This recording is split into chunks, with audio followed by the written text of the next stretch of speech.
En une fraction de seconde, il y eut le Big Bang. Et l'univers est né. En un battement de cils, vous n'avez pas idée de tout ce qu'il peut se passer. Comment sommes-nous arrivés sur Terre? Et de quoi est fait l'univers? Le mystère de la création, le mystère de la vie tient tout entier dans cette première seconde.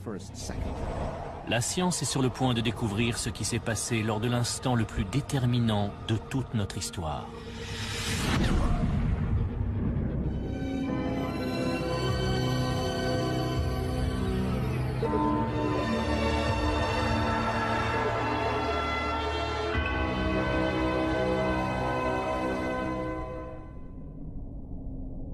Au commencement, il n'y a rien. Pas de matière, pas d'énergie, ni même de vide, car l'espace n'existe pas. Le temps ne s'écoule pas, car il n'existe pas non plus. Soudain, venue de nulle part, surgit une boule de feu plus petite qu'un atome. Elle est 10 billions de fois plus chaude que le centre du Soleil. C'est l'explosion de ce point, plusieurs millions de fois plus petit qu'une tête d'épingle, qui va engendrer l'univers.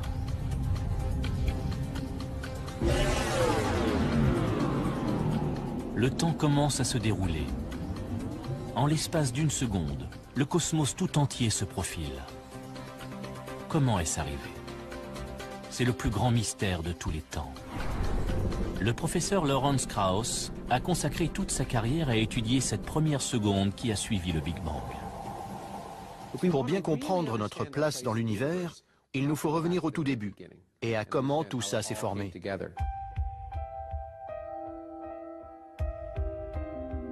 S'interroger sur l'origine de l'univers est une préoccupation relativement nouvelle. Car si la théorie du Big Bang est aujourd'hui largement acceptée, elle est née il y a seulement un siècle. Notre connaissance de l'univers est très récente. Il y a 80 ans, les scientifiques pensaient que l'univers était statique et qu'il existait depuis toujours. Tout cela change en 1929. À l'observatoire du mont Wilson, en Californie, l'astronome Edwin Hubble étudie la lumière émise par les galaxies.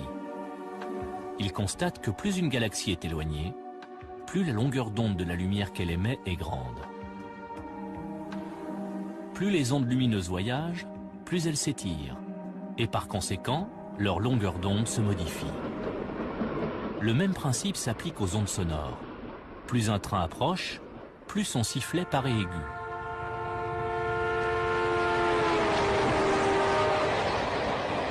Plus il s'éloigne, plus il devient grave.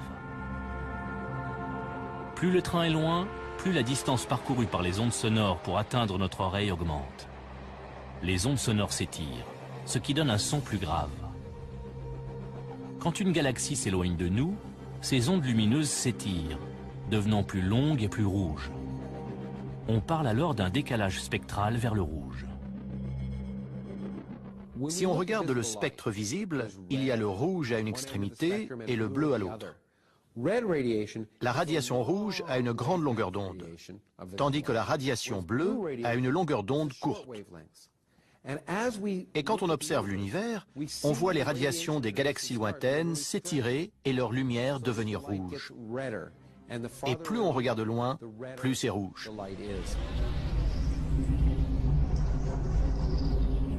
Les galaxies qui nous entourent présentent ce décalage spectral. Si on regarde un peu partout les galaxies lointaines, elles s'éloignent toutes de nous. Presque toutes les galaxies s'éloignent à la vitesse d'1,6 million de kilomètres à l'heure. Or, si ces galaxies s'éloignent les unes des autres, il y a forcément eu un moment où elles étaient regroupées. L'univers se dilate à partir d'un point unique. C'est la première preuve que l'univers a eu un commencement. Les découvertes d'Edwin Hubble vont donner naissance à un concept révolutionnaire, la théorie du Big Bang. Les scientifiques pensent qu'au cours de la première seconde qui a suivi le Big Bang, les éléments de base de toutes les étoiles ont été créés. Pour prouver cette théorie, il faut mesurer le temps différemment. On parle de fractions de temps, plus petites que dans n'importe quel autre domaine. Plus petites que pour mesurer la vitesse d'une voiture de course ou d'un sprinter. Et nous avons découvert qu'il peut se passer bien plus de choses en une fraction de seconde, en un battement de cils, que vous ne pouvez l'imaginer. C'est ahurissant. Les heures, les minutes et les secondes sont les unités de temps qui règlent notre vie moderne. Mais les événements qui ont suivi le Big Bang se sont déroulés sur des durées bien plus courtes qu'une seconde. Pour analyser ce qui s'est passé, les scientifiques ont instauré une nouvelle unité, le temps de Planck. Un temps de Planck est égal à 10 puissance moins 43 secondes, c'est-à-dire un 0 suivi d'une virgule, puis 42 zéros et le chiffre 1. Difficile à appréhender. Pourtant, dans ce premier temps de Planck, il va se passer quelque chose qui va déterminer les 13,7 milliards d'années suivantes. De cette boule de feu vont naître les 4 forces fondamentales de la nature, celles qui sont à la base de tout ce qui nous entoure.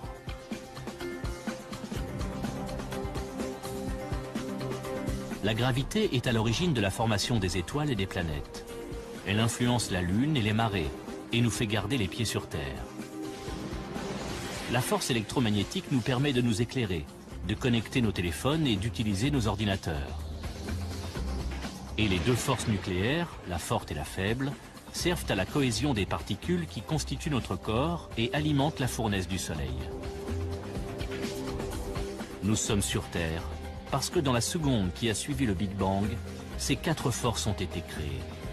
Sans elles, l'univers ne serait qu'un amas informe de radiation. Sans ces forces, il ne se passerait rien. Il n'y aurait pas de télé, pas de sport, pas d'amour, de haine, de tragédie humaine. Toutes ces choses qui font le sel de la vie. Lors du premier temps de Planck, ces 4 forces sont encore réunies en une seule et unique superforce. La gravité et les forces nucléaires et les forces électromagnétiques ne sont pas encore divisées.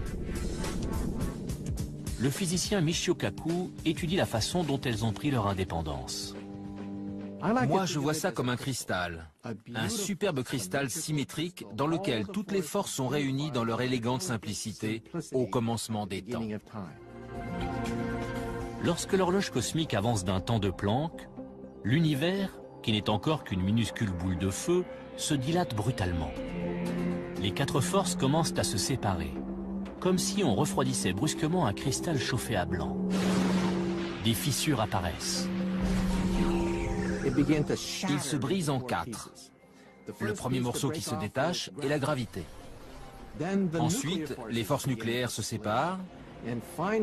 Et finalement, la superforce se transforme en fragments de pierres précieuses. Ces 4 fragments sont toujours à l'œuvre. La gravité garde la Terre en orbite. Les 2 forces nucléaires font briller le Soleil. Et le rayonnement électromagnétique donne la lumière qui baigne notre planète.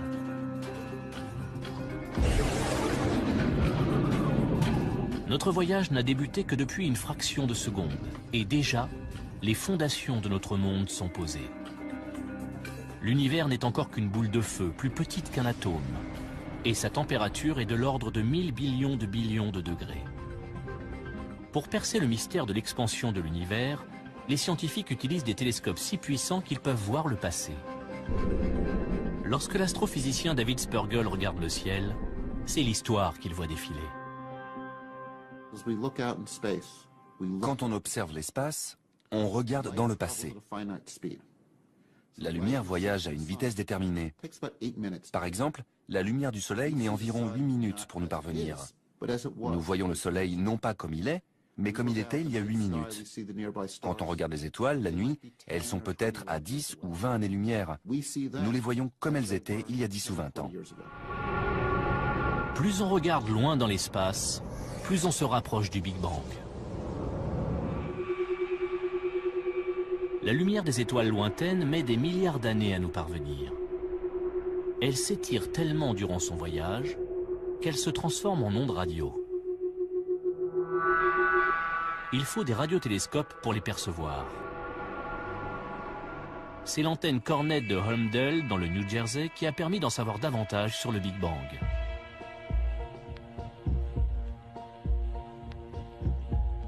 Dans les années 60, dans les laboratoires de la compagnie de téléphone Bell, Arno Penzias et Robert Wilson mesurent les ondes radio émises par des nuages de gaz dans la Voie lactée.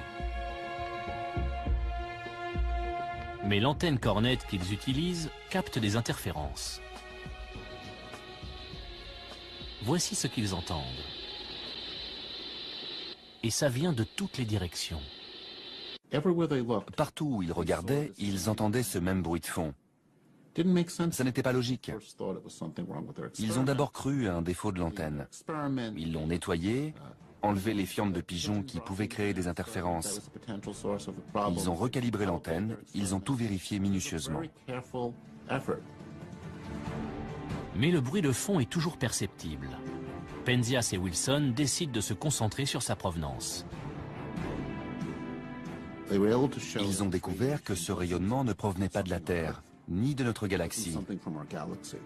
Ça venait de l'espace lointain, c'était partout.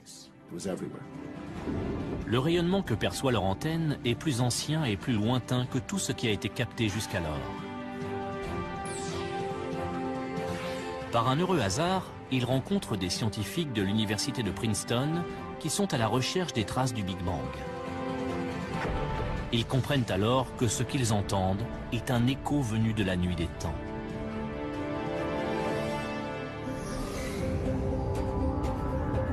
Le Big Bang a été si violent et si chaud que des reliquats de cette chaleur sont toujours présents. Au commencement, la chaleur prend la forme d'un rayonnement X très chaud. Ce rayonnement s'étire, se refroidit et se transforme en lumière visible, passant du bleu au rouge. Puis il se transforme en micro-ondes et enfin en ondes radio. Ce faible rayonnement touche la Terre en permanence. C'est ce qu'on appelle le fond diffus cosmologique.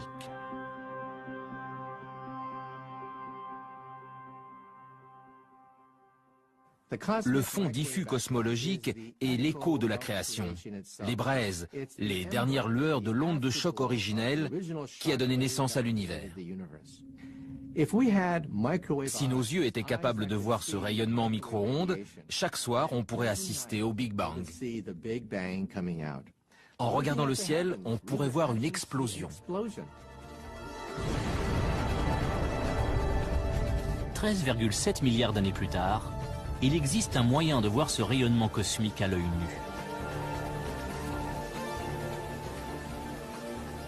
nu. Sur votre télévision, quand vous changez de chaîne, un petit pourcentage de l'électricité statique que vous voyez est un rayonnement du Big Bang. Ce rayonnement cosmique est une porte ouverte sur le Big Bang.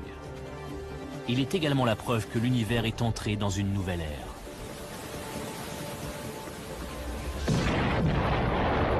Moins d'un billionième de seconde après le Big Bang, le rayonnement cosmique est la clé qui permet de découvrir ce qui se passe ensuite.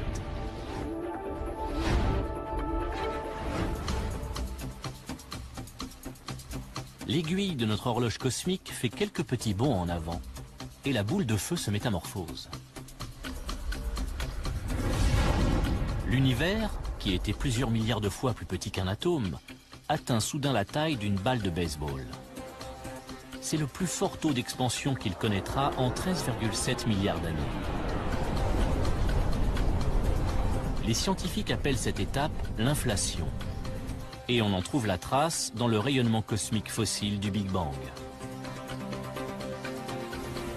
Tout comme la neige qui brouille votre écran, ce rayonnement cosmique semble constant et régulier. Il représente une véritable énigme pour les scientifiques.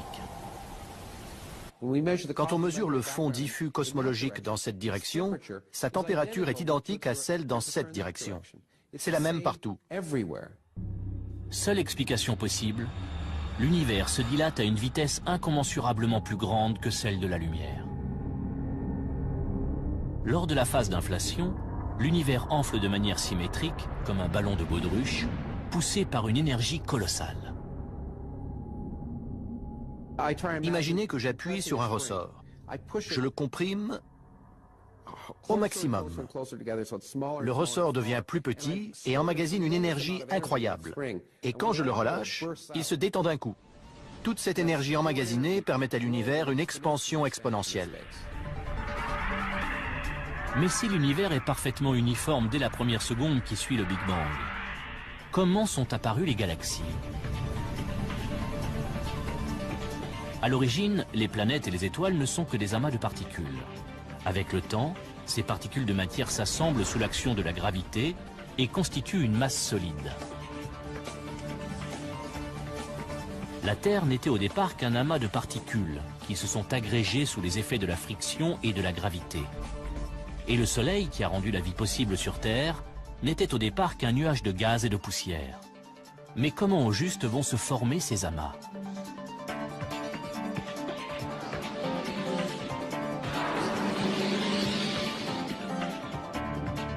Pour tenter de comprendre la formation des étoiles et des planètes, les scientifiques de la NASA, comme David Spergel, ont développé la sonde WMAP, un satellite chargé de mesurer précisément les fluctuations de température du rayonnement cosmologique. Ce rayonnement est omniprésent, mais il est très diffus. Et pour l'observer en détail dans le ciel, il faut s'éloigner de la Terre et de toute interférence. 7, mise à feu, les signaux sont au vert. 5, La NASA lance la sonde en 2001, allumage des moteurs. Et décollage de Delta 2 et de la sonde WMAP, partie explorer le passé et le futur de notre univers. dans l'espoir qu'elle fournisse un instantané précis de l'univers dans sa première seconde. Le lancement a été un grand moment, très intense. L'avoir décollée et constater qu'elle fonctionnait. La sonde est en orbite à 1,5 million de kilomètres de la Terre. Elle est tellement sensible qu'elle peut mesurer la température du rayonnement cosmique à 1 millionième de degré près. Pendant 5 ans, WMAP va analyser le ciel dans ses moindres détails. Elle est en orbite, avec la Terre et le Soleil derrière elle, dirigés vers l'espace. Le satellite tourne très rapidement. La sonde couvre un tiers de la voûte céleste toutes les heures et dresse une cartographie du rayonnement fossile. La sonde suit la Terre dans son orbite autour du Soleil et enregistre les températures de la voûte céleste. Elle génère ensuite des cartes détaillées comme celle-ci. On y observe un phénomène étonnant. Les taches rouges et bleues dans la voûte céleste représentent de minuscules variations de température. Les petites zones bleues sont des zones où il fait quelques dizaines de millièmes de degrés plus froid. Et dans les zones rouges, il fait un peu plus chaud. On constate donc de minuscules variations de température dans le ciel. La sonde nous montre l'univers tel qu'il était il y a plus de 13 milliards d'années. L'univers continue de se dilater, et ces minuscules variations vont se transformer en amas de particules qui vont grandir sous l'effet de la gravité et devenir suffisamment denses pour donner naissance à des étoiles et des galaxies. C'est le rêve de tous ceux qui embrassent une carrière scientifique. Voir des choses que personne n'avait jamais vues. Apprendre des choses passionnantes sur des questions fondamentales comme de quoi est fait l'univers? Que s'est-il passé au tout début? Voici une carte de l'univers dans la seconde qui a suivi le Big Bang. L'ébauche du cosmos que nous connaissons aujourd'hui. Lorsque les images du fond diffus cosmologique sont arrivées, la presse a titré « Le visage de Dieu ».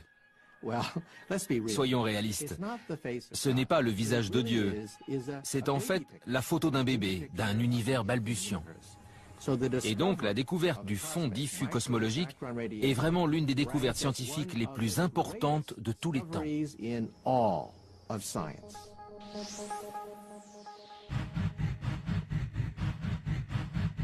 Moins d'un billionième de seconde après le Big Bang, l'univers se dilate encore.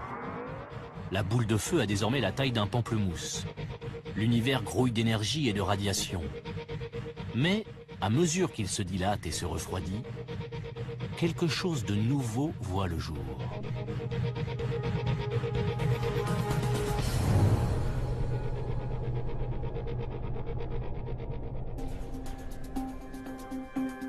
À peine une fraction de seconde après le Big Bang, le destin du cosmos semble déjà tout tracé.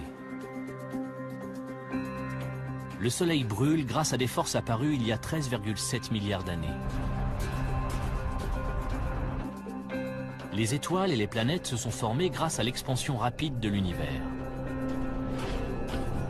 La science peut relier tout ce que nous connaissons aujourd'hui à la première seconde de la création.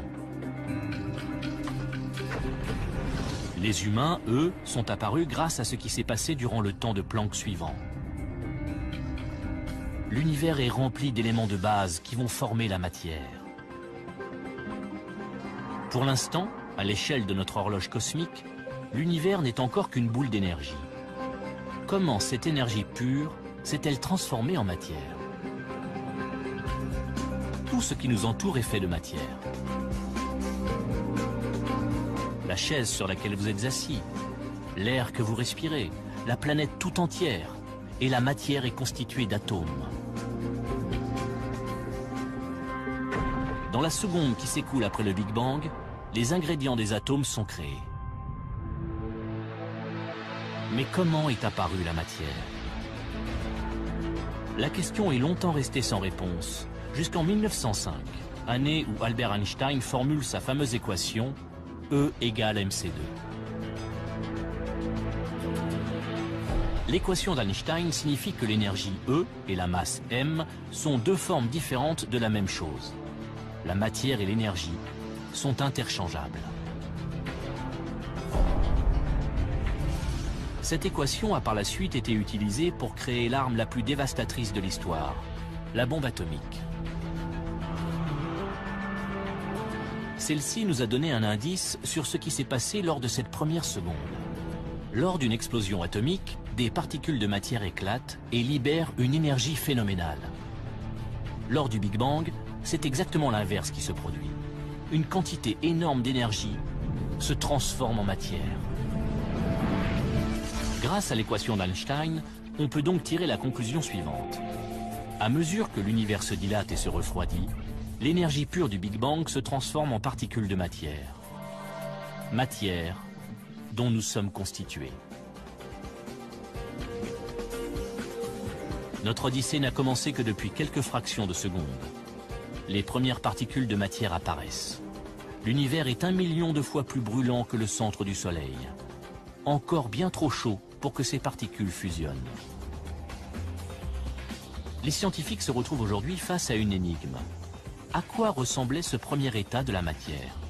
Et comment s'est-elle transformée en protons et neutrons qui forment tous les atomes de l'univers? Ça ne pouvait pas être des atomes. C'est comme si on mettait un glaçon dans un sauna, il fondrait immédiatement. On ne peut pas avoir de glaçon dans un sauna. Voici la démonstration en images. Lorsque l'eau est suffisamment refroidie, elle devient solide. Chauffée, elle se transforme.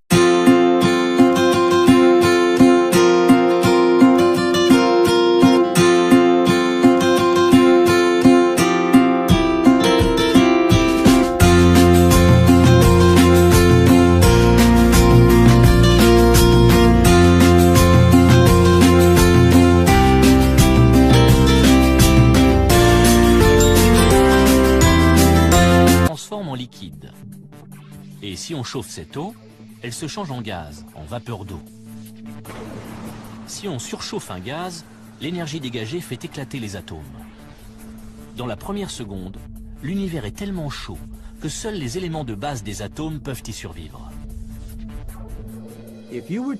Si vous traversiez les premières secondes de l'univers, vous seriez désintégré.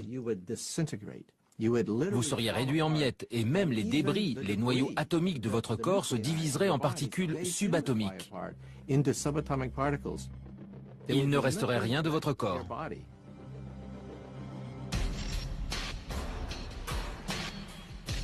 Il n'y a qu'un seul moyen de voir à quoi ressemblaient ces particules élémentaires de matière dans la seconde qui a suivi le Big Bang. Il suffit de recréer les conditions du Big Bang.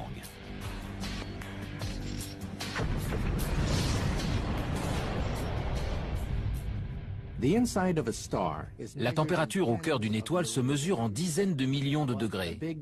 Mais le Big Bang se mesure en billions de degrés. Donc, le seul moyen de simuler l'instant de la naissance de l'univers, c'est avec un accélérateur de particules. En faisant entrer des protons en collision, on peut atteindre des températures qu'on n'a pas connues depuis la naissance de l'univers. L'accélérateur de particules est donc le seul gadget qui permette de simuler la genèse.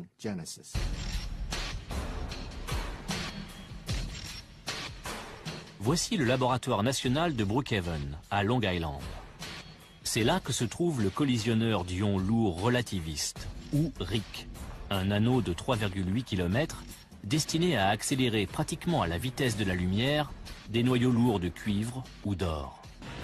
Dans un accélérateur de particules, on fait entrer en collision des particules subatomiques, ce qui provoque une gigantesque pluie de débris. Et justement, nous voulons comprendre ce qui se passe à l'intérieur de cette collision. La collision dégage une énergie colossale. À moindre échelle, elle reproduit la naissance de l'univers dans la première seconde. Comment? En arrachant aux noyaux atomiques les protons et les neutrons dont ils sont constitués. Cette énergie est même suffisante pour faire exploser les neutrons et les protons. Cela libère les constituants élémentaires de la matière, de minuscules particules appelées quarks. Mais ils sont tellement petits et se déplacent tellement vite qu'ils sont difficiles à observer. Si les scientifiques arrivent à comprendre comment se comportent les quarks, ils résoudront le mystère de la matière.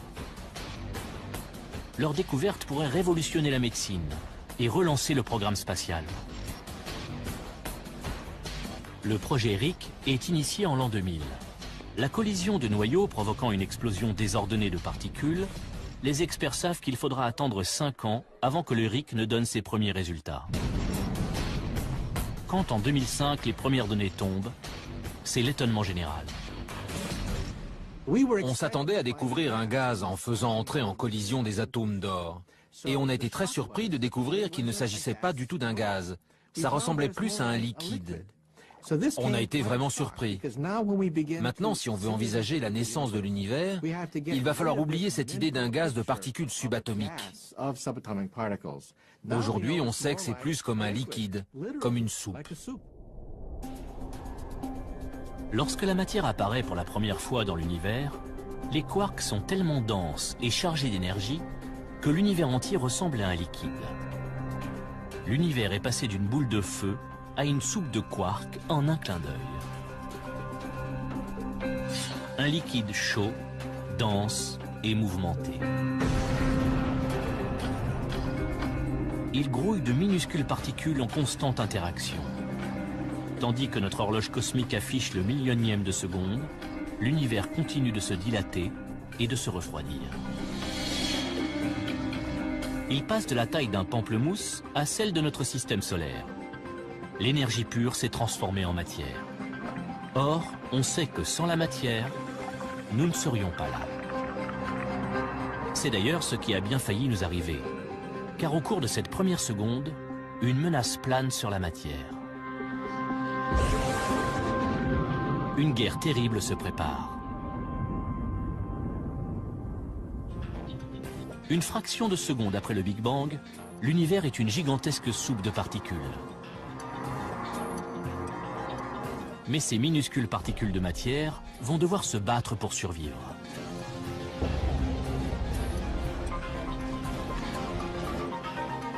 Tout ce qui nous entoure contient de la matière formée grâce à l'énergie libérée par le Big Bang. Chaque molécule, chaque atome, chaque quark. Comment en sommes-nous arrivés à un univers constitué d'autant de matière? Voilà l'une des plus grandes questions de la science. Là encore, l'accélérateur de particules peut nous donner la réponse. Lorsque l'on recrée la première seconde du Big Bang, deux types de matière voient le jour à part égale. La première est la matière qui nous entoure. L'autre est son opposé, l'antimatière. Tara Shears, qui étudie la physique des particules, nous explique qu'il s'agit des deux faces de la même pièce. Cette pomme est constituée de matière. Nous savons que chaque particule de matière dans l'univers est associée à une particule d'antimatière créée lors du Big Bang. L'antimatière est presque identique à la matière, mais pas tout à fait. En fait, on dirait le reflet de la matière. Donc une antipomme ressemble à ça. Si l'univers était constitué d'antimatière, il ressemblerait à l'univers que nous connaissons. Vous et moi serions faits d'antimatière. Des anti-amoureux seraient assis dans des anti-voitures à regarder une anti-lune et à échanger des anti-baisers. Ce serait pareil en gros. Mais la matière et l'antimatière sont des ennemis jurés. Elles ne peuvent pas cohabiter. Lorsqu'une particule de matière rencontre une particule d'antimatière du même type, elles s'annulent. Elles explosent ensemble, elles se détruisent l'une l'autre. Toute l'énergie qu'elles libèrent provoque une gigantesque explosion d'une puissance incroyable. Quelques fractions de secondes après le Big Bang, l'avenir de l'univers est déjà en danger. La matière et l'antimatière se livrent un combat sans merci. L'univers est à peine né qu'il risque déjà de s'éteindre. Lorsque la matière entre en collision avec l'antimatière, le résultat est explosif. Une boule de matière de la taille d'une pomme qui entrerait en collision avec son équivalent en antimatière libérerait autant d'énergie qu'une bombe nucléaire de 10 mégatonnes. Si on pouvait revenir au tout début de l'univers, juste après le Big Bang, on se retrouverait au milieu d'un véritable bouillonnement de matière et d'antimatière se détruisant l'une l'autre. On serait en plein cœur d'une bataille cosmique entre les deux camps. Toutes les particules se trouvant dans un état liquide super dense, la matière et l'antimatière entrent rapidement en collision et se détruisent mutuellement. Puisqu'elles sont en nombre égal et que toute particule de matière rencontrant une particule d'antimatière est détruite, toute la matière devrait logiquement disparaître aussitôt qu'elle est créée. Toute la matière aurait rencontré l'antimatière et elle se serait annihilée en produisant un rayonnement pur. Et j'allais dire, on vivrait dans un univers de rayonnement pur. Mais on ne pourrait pas y vivre puisqu'on ne serait pas là. Il n'y aurait qu'un rayonnement. L'univers est pourtant rempli de matière. Comment a-t-elle vaincu l'antimatière? C'est l'un des plus grands mystères de la science. D'après une théorie, l'antimatière serait moins stable et se désintégrerait plus rapidement, créant un léger déséquilibre entre matière et antimatière, ce qui expliquerait la victoire de la matière. Quoi qu'il en soit, il s'est passé quelque chose juste après le Big Bang qui a fait pencher la balance en faveur de la matière. La bataille a cessé à ce moment-là. Et il ne restait plus qu'une toute petite quantité de matière, et c'est cette petite quantité de matière qui constitue l'univers dans lequel nous vivons aujourd'hui. Ce qui veut dire que nous sommes les débris de cette guerre, le résidu, ce qui reste quand tout est fini. Ce sont ces résidus qui vont former tout ce qui nous entoure, de la Terre que nous foulons jusqu'aux galaxies les plus lointaines.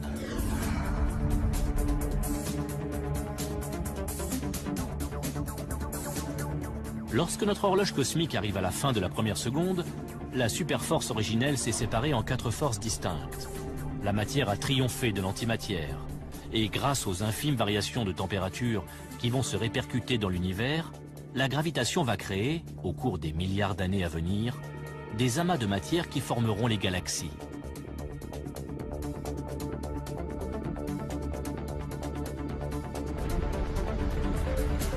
Mais un mystère reste à éclaircir, et pas des moindres. Nous savons comment les constituants de la matière se sont formés, mais nous ignorons ce qui donne sa substance à tout ce qui nous entoure. Nous avons progressé, mais il manque une pièce du puzzle. Qu'est-ce qui confère à chaque chose sa masse dans l'univers? La masse d'un corps est ce qui le rend difficile à déplacer ou arrêter. Lorsque nous sommes attirés vers le sol, c'est la gravité qui agit sur notre masse. Sur la Lune, la gravité est moins importante et les astronautes s'y déplacent plus lentement. Mais leur masse reste la même que sur Terre. Même un objet qui ne pèse rien a une masse. Lors de cette première seconde, quelque chose a conféré une masse aux particules. Mais les scientifiques ignorent encore quoi. Il y a un trou, une pièce manquante, la pièce centrale de ce puzzle. Que s'est-il passé au cours de cette première seconde? Si on le découvre, on pourra connaître les pensées de Dieu, comme disait Albert Einstein. La masse est le cœur même de la vie. Sans la masse, l'univers serait constitué uniquement de rayonnement. Et rien ne pourrait s'agréger pour former des objets, comme vous et moi, ou toutes ces choses qui rendent l'univers si intéressant. Ce serait un univers diffus, plein de rayonnement, mais sans aucun intérêt. Si on découvre comment la masse s'est développée aux premiers instants de l'univers, on aura percé le secret de la vie. Si les scientifiques ne parviennent pas à découvrir d'où vient la masse des particules, cette première seconde restera une énigme.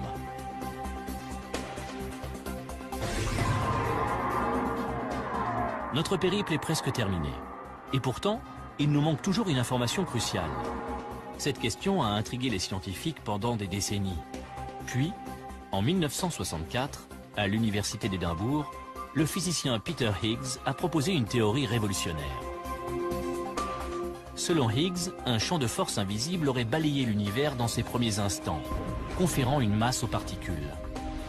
C'est ce qu'on appelle le champ de Higgs. Lorsque les particules entrent en contact avec ce champ, elles acquièrent une masse.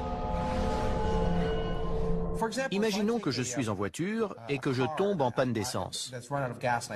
Si je la pousse, je vais réussir à la faire avancer. Mais si elle roule dans de la boue, elle va me sembler plus lourde. Je ne vais plus y arriver.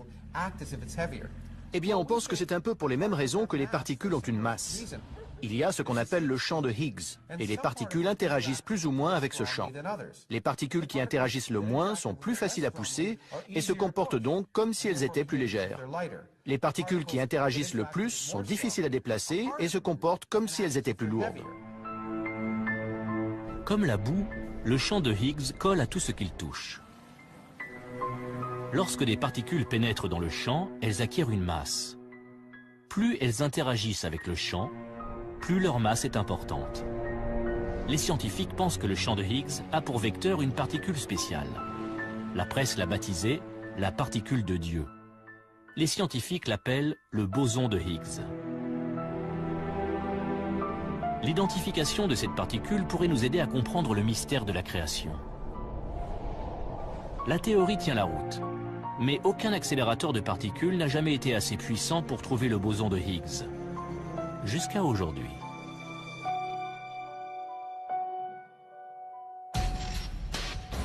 Enfoui sous terre, près de Genève, en Suisse, se trouve le dispositif expérimental le plus cher de l'histoire. Le Grand Collisionneur de Hadron, ou LHC. C'est le plus grand accélérateur de particules au monde, et notre meilleur atout dans la traque au boson de Higgs. Nous voulons voir si la particule de Higgs existe réellement. Et c'est pour ça qu'il faut construire ces accélérateurs gigantesques, pour voir si nous pouvons comprendre le mécanisme responsable de l'existence de tout ce que nous considérons comme dense et lourd dans l'univers. Le LHC a coûté près de 3 milliards d'euros. Sa construction a duré 14 ans et a nécessité la collaboration de 7000 scientifiques. Il a été inauguré en 2008. À une moindre échelle, il recréera les conditions qu'a connues l'univers il y a 13,7 milliards d'années. Une explosion tellement puissante qu'elle fera écho au Big Bang lui-même.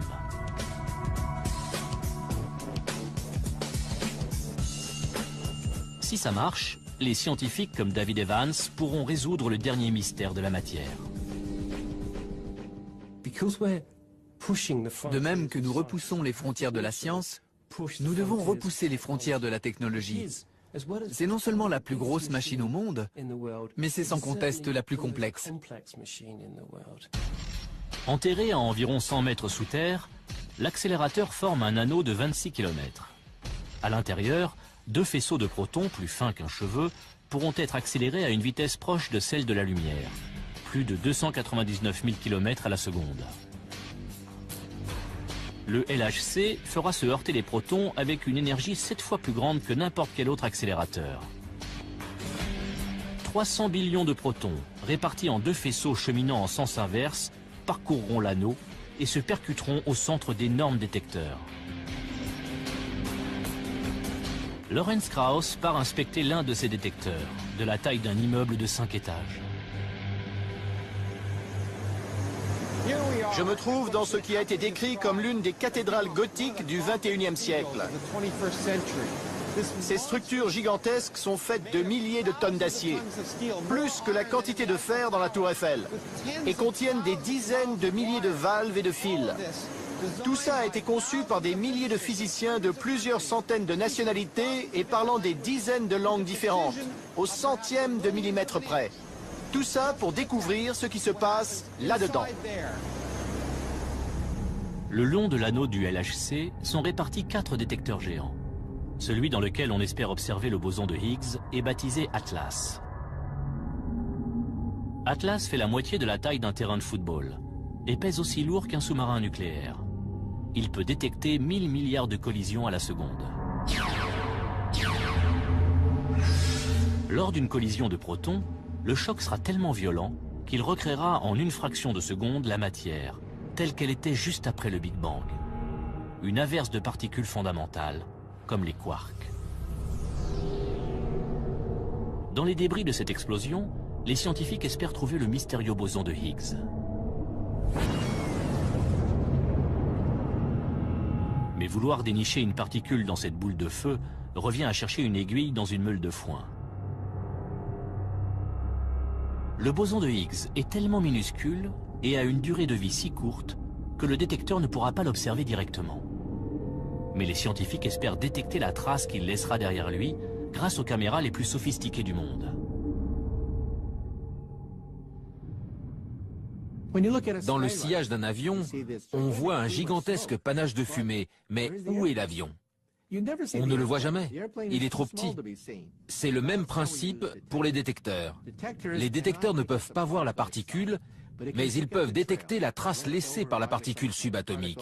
Et en étudiant cette trace, nous pouvons déterminer de quel genre de particule il s'agit et sa vitesse.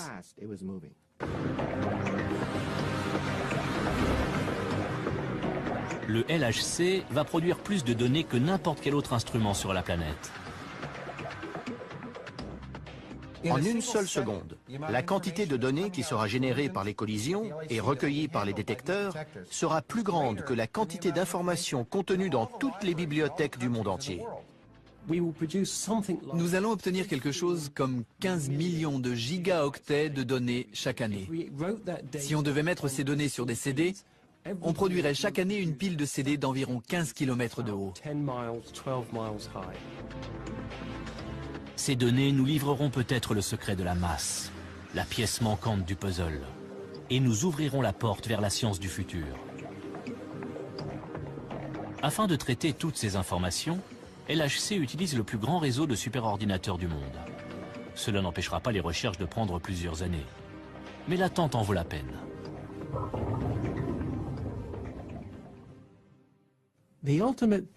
Ce qui est excitant quand on travaille dans ce domaine, c'est de savoir qu'on va découvrir une vérité universelle. Si on découvre quelque chose de primordial sur notre univers, cette découverte sera éternelle. Éternelle dans le temps, mais aussi dans l'espace. Cette expérience pourrait enfin nous révéler les vérités essentielles à la base même de notre existence. Une perspective qui met les scientifiques du monde entier en effervescence. On ne sait pas encore ce que fera le LHC.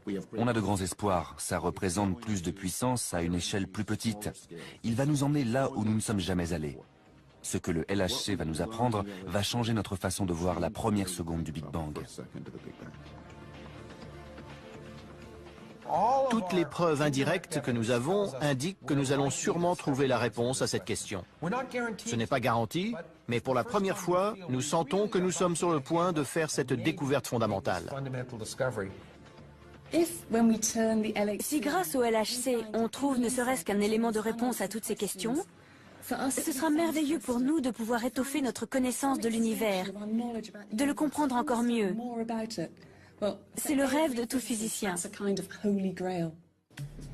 Dans la salle de contrôle du LHC, l'expérience la plus importante de l'histoire de la science va bientôt commencer.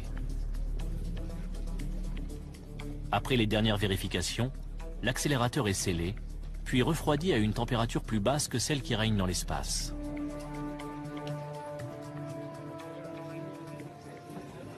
Le LHC a été conçu, il a été construit, et aujourd'hui nous faisons les derniers tests avant de le mettre en route.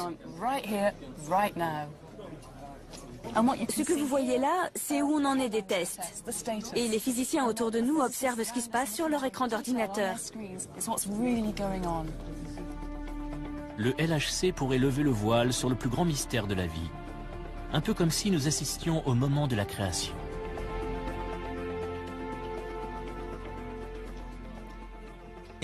Si on observe le boson de Higgs, ce sera une découverte remarquable, car nous pourrons enfin répondre à cette question fondamentale: pourquoi sommes-nous là et pourquoi les particules ont-elles une masse? C'est difficile d'imaginer une question plus fondamentale que celle-là, et on est sur le point d'y répondre. Qui sait ce qui va se passer dans les 100 ou 150 ans à venir? Les découvertes que nous allons faire en physique nous serviront peut-être à aller voir s'il y a de la vie sur d'autres planètes, ou nous aideront à résoudre nos problèmes d'énergie. On ne le sait pas encore, c'est pour ça que c'est si palpitant. On ne sait pas ce qu'on va trouver. Si l'expérience est réussie, le LHC pourrait ouvrir une nouvelle ère scientifique. Mais si elle ne nous permet pas de trouver le boson de Higgs, nous ne saurons toujours pas comment la matière a acquis sa masse. Et l'énigme de la première seconde ne sera pas entièrement résolue. Il faudra proposer de nouvelles théories et concevoir de nouvelles expériences. Je suis lucide. Je suis conscient qu'on ne trouvera peut-être rien du tout. Ça pourrait engendrer une crise dans le monde de la physique. Ça pourrait mettre un frein aux sciences physiques. Si nos machines ne s'avèrent pas assez puissantes pour lever le rideau sur l'acte suivant et nous en apprendre davantage sur la matière et l'énergie. Une chose est sûre, grâce au LHC, les scientifiques vont quasiment toucher du doigt le Big Bang. L'accélérateur va revenir 13,7 milliards d'années en arrière pour recréer l'instant déterminant de la naissance de l'univers, la seconde qui a tout changé.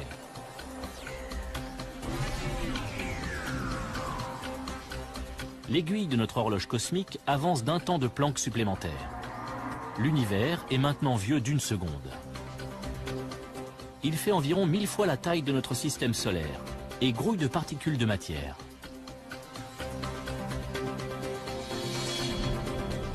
Il s'est suffisamment refroidi pour que les quarks s'assemblent 3 par 3 et forment des protons et des neutrons. Dans la grande saga de l'univers, le premier chapitre de notre histoire vient de s'ouvrir.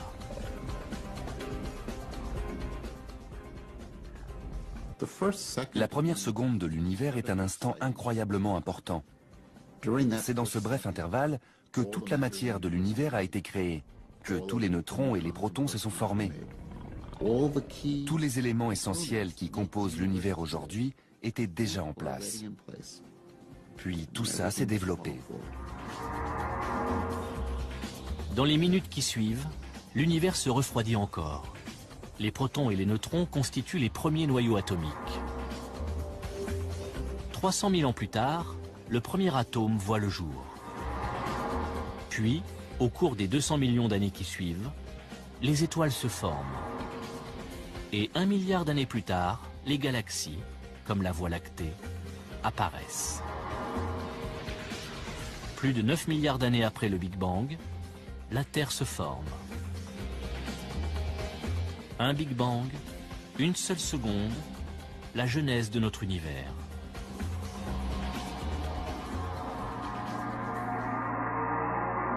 À la fin de cette première seconde, toute l'histoire cosmique est écrite, y compris l'avenir de l'univers.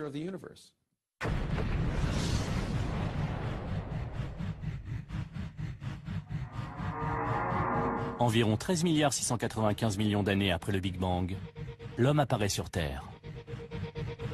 Une espèce suffisamment intelligente pour s'interroger sur ses origines et sur la formation de l'univers. En ce début de 21e siècle, nous sommes plus près que jamais de la réponse. Et le secret réside dans la toute première seconde.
En un battement de cils, vous n'avez pas idée de tout ce qu'il peut se passer. Comment sommes-nous arrivés sur Terre? Et de quoi est fait l'univers? Le mystère de la création, le mystère de la vie tient tout entier dans cette première seconde. La science est sur le point de découvrir ce qui s'est passé lors de l'instant le plus déterminant de toute notre histoire.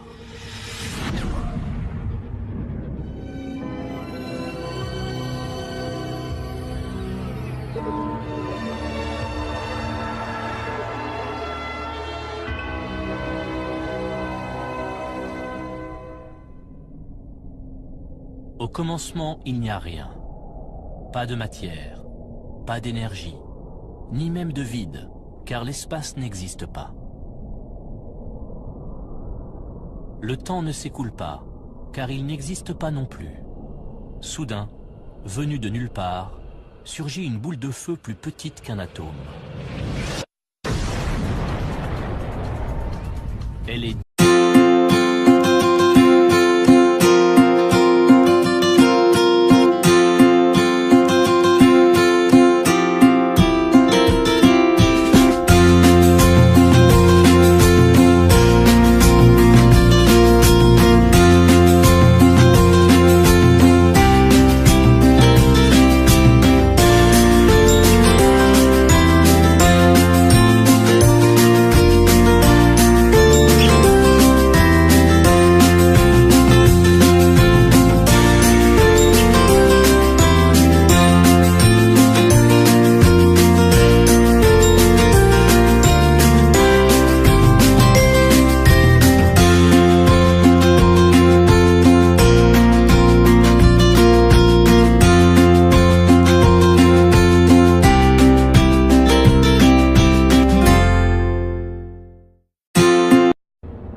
de secondes, il y eut le Big Bang. Et l'univers est né. Si on regarde le spectre visible, il y a le rouge à une extrémité et le bleu à l'autre. La radiation rouge a une grande longueur d'onde, tandis que la radiation bleue a une longueur d'onde courte. Et quand on observe l'univers, on voit les radiations des galaxies lointaines s'étirer et leur lumière devenir rouge. Et plus on regarde loin, plus c'est rouge.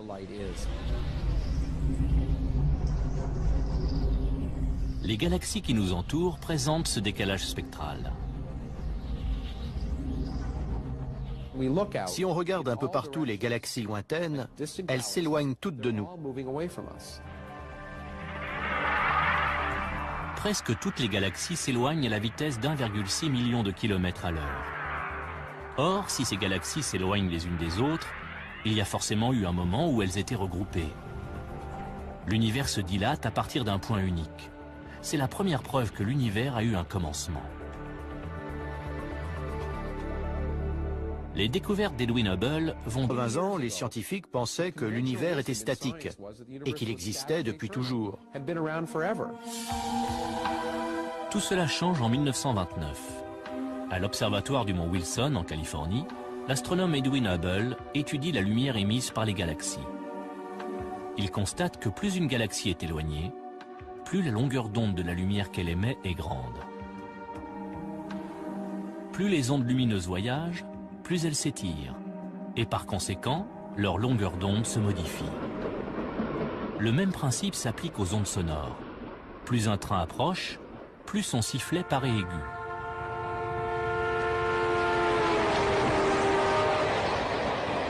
Plus il s'éloigne, plus il devient grave.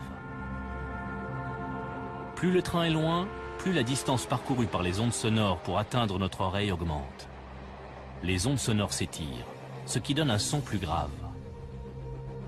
Quand une galaxie s'éloigne de nous, ces ondes lumineuses s'étirent, devenant plus longues et plus rouges. On parle alors d'un décalage spectral vers le rouge, 10 billions de fois plus chaude que le centre du Soleil.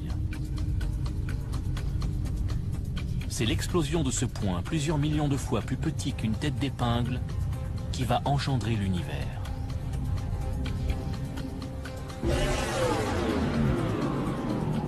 Le temps commence à se dérouler. En l'espace d'une seconde, le cosmos tout entier se profile. Comment est-ce arrivé? C'est le plus grand mystère de tous les temps. Le professeur Lawrence Krauss a consacré toute sa carrière à étudier cette première seconde qui a suivi le Big Bang. Pour bien comprendre notre place dans l'univers, il nous faut revenir au tout début et à comment tout ça s'est formé.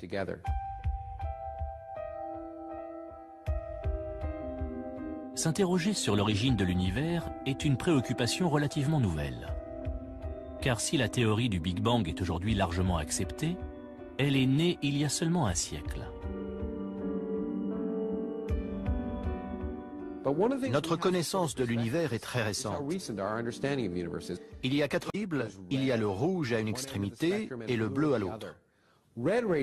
La radiation rouge a une grande longueur d'onde, tandis que la radiation bleue a une longueur d'onde courte. Et quand on observe l'univers, on voit les radiations des galaxies lointaines s'étirer et leur lumière devenir rouge. Et plus on regarde loin, plus c'est rouge.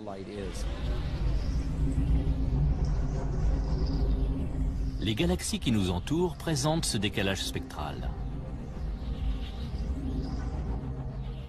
Si on regarde un peu partout les galaxies lointaines, elles s'éloignent toutes de nous. Presque toutes les galaxies s'éloignent à la vitesse d'1,6 million de kilomètres à l'heure.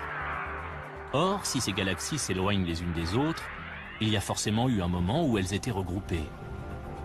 L'univers se dilate à partir d'un point unique. C'est la première preuve que l'univers a eu un commencement. Les découvertes d'Edwin Hubble vont donner naissance à un concept révolutionnaire, la théorie du Big Bang.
En une fraction de seconde, il y eut le Big Bang.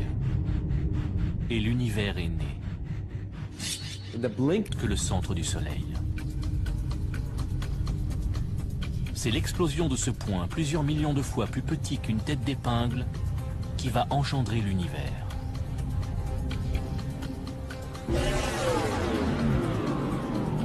Le temps commence à se dérouler. En l'espace d'une seconde, le cosmos tout entier se profile. Comment est-ce arrivé? C'est le plus grand mystère de tous les temps. Le professeur Lawrence Krauss a consacré toute sa carrière à étudier cette première seconde qui a suivi le Big Bang. Pour bien comprendre notre place dans l'univers, il nous faut revenir au tout début et à comment tout ça s'est formé.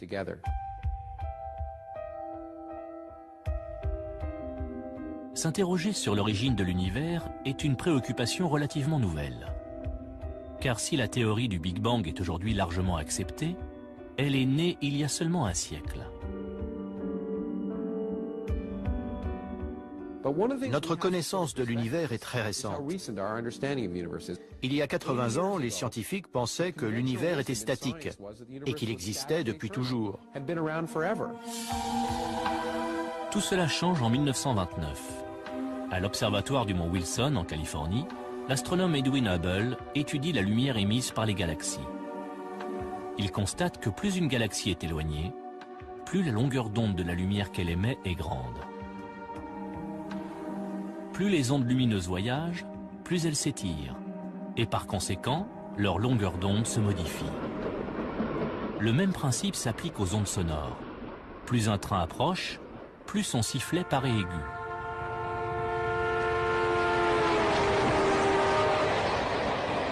Plus il s'éloigne, plus il devient grave. Plus le train est loin, plus la distance parcourue par les ondes sonores pour atteindre notre oreille augmente. Les ondes sonores s'étirent, ce qui donne un son plus grave. Quand une galaxie s'éloigne de nous, ces ondes lumineuses s'étirent, devenant plus longues et plus rouges. On parle alors d'un décalage spectral vers le rouge. Si on regarde le spectre visible en un battement de cils, vous n'avez pas idée de tout ce qu'il peut se passer. Comment sommes-nous arrivés sur Terre? Et de quoi est fait l'univers? Le mystère de la création, le mystère de la vie tient tout entier dans cette première seconde. La science est sur le point de découvrir ce qui s'est passé lors de l'instant le plus déterminant de toute notre histoire.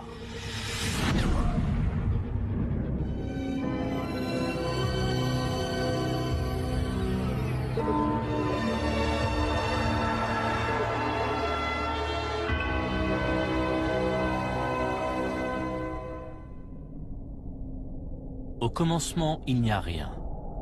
Pas de matière, pas d'énergie, ni même de vide, car l'espace n'existe pas. Le temps ne s'écoule pas, car il n'existe pas non plus. Soudain, venue de nulle part, surgit une boule de feu plus petite qu'un atome. Elle est 10 billions de fois plus chaude